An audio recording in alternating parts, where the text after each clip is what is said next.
Ya puse información sobre la detoxicación, pero es que son cientos los médicos que nos están diciendo lo que está pasando. O sea, nos están intoxicando, nos han intoxicado desde hace décadas. Pero no solo es a la población, no es solo a nosotros, también a la fauna, a la flora, al planeta entero.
What do you think is really happening in this world? Like, you know, most conventional people are under the impression that it's, if you have depression or anxiety or some sort of illness, it's either, you know, you caught a bacteria or you have neurotransmitter imbalance.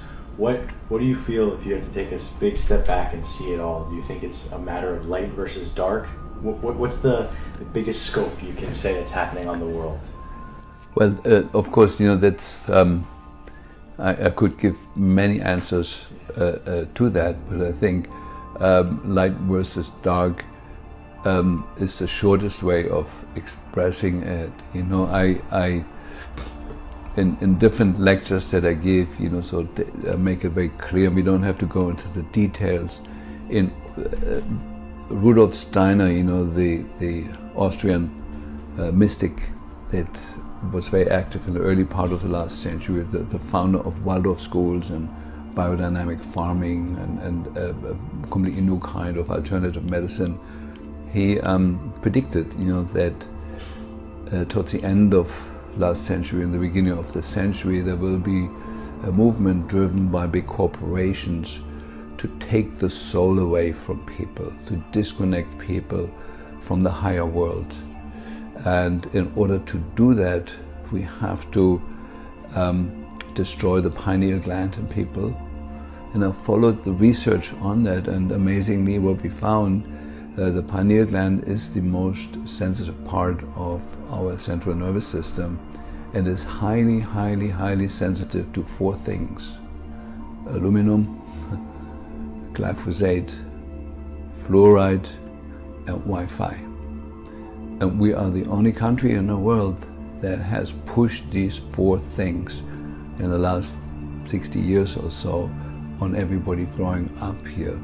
And so what I feel, what I observe, and what we're also testing on our ART system is that people have severely calcified pineal glands. And I show the anatomy in some of my courses. You know, it's very clear that the pineal gland is a receiver for higher fields of energy and translates them into thought and into actually controlling our immune system, our endocrine system, and so on and so forth. There's all science, you know, but very few people pay attention to science anymore, especially since Donald Trump and his disregard for science. It's become the new norm, and so it is astounding that the telecommunications industry has selected the frequencies out of the huge spectrum of frequencies that are absolutely destructive to our cells and especially to the pineal gland. You know, they couldn't have made any better choices than 2.4 gigahertz.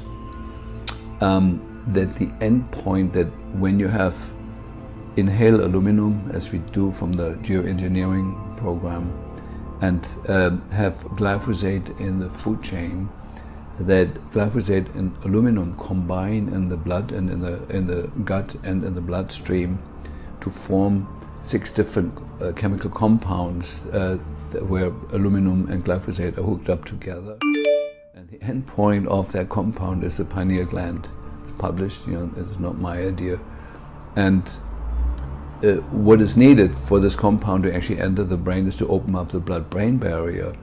And the current frequencies in the Wi-Fi world are exactly doing that. They open the blood-brain barrier, so toxins that used to stay in the bloodstream and in the body below the neck are now entering the brain very freely. That applies to all toxins. And so it's a new time in that way, when you think this through, you come to the conclusion that either there must have been an ultra intelligence group of scientists who have designed this protocol to fluoridate the drinking water, to put nanonized aluminum in the air, to put glyphosate in the food, and then activate it, spark it with the right frequencies. It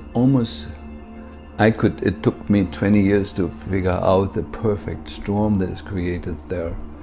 And it's either a coincidence, which is possible, that enough dumb people made the wrong choices, along the years. I'm still hoping that may be at least partially true, or it's orchestrated by a very, very intelligent group of destructive minds. Or what I also believe is very possible, that there's some higher fields of consciousness that can be both tuned into the light and to life affirmative action, and can be absolutely destructive, like phenomena like Adolf Hitler and others, people that come under the influence of something absolutely dark and destructive.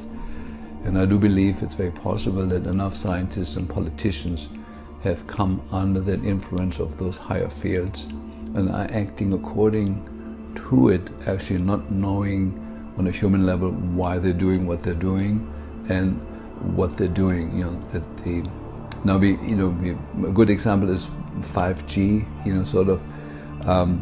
To put it on posts, along the streets. Okay, that's one issue, but putting it on satellite and actually the government approving to put it on satellite.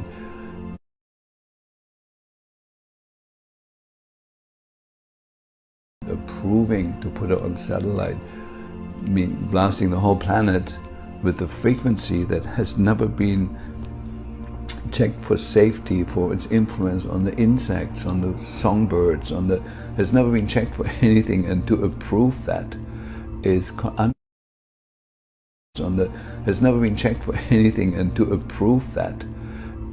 unconceivable to like somebody who's still got a little bit of a brain left.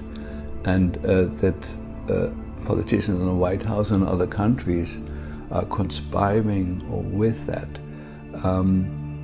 can only be explained that their brains have come under the influence of some larger, higher field.